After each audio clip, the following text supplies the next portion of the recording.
We've all heard of Stonehenge and perhaps the famous Avebury stone circle. But what about the Rollright stones? They're smaller than Stonehenge, but a lot older, and can be found on the Warwickshire-Oxfordshire border, near Chipping Norton.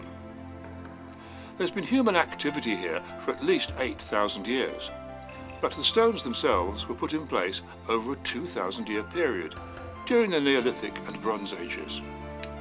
The reasons for these monuments are unclear, but the site had probably been used for several purposes over the years, as a meeting place, as a cemetery, for religious celebrations, to request favours from the gods, and perhaps even for witchcraft.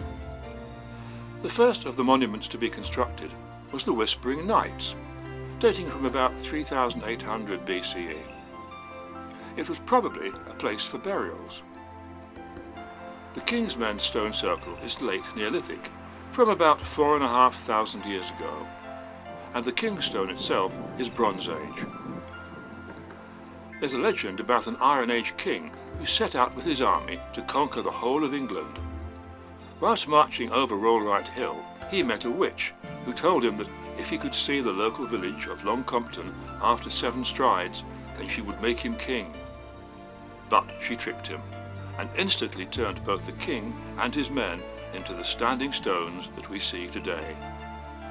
In the 18th century, these stories were revived, and tales began to circulate about the stones being associated in the distant past with witches and fairies. This was, however, an era rich in fabricated tales of the occult. Believe in them if you wish. The stones are all in the parish of Little Rollright, first mentioned in the 1086 Domesday Book.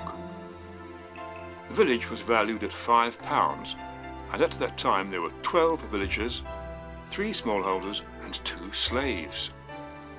Recently it was valued at £18 million.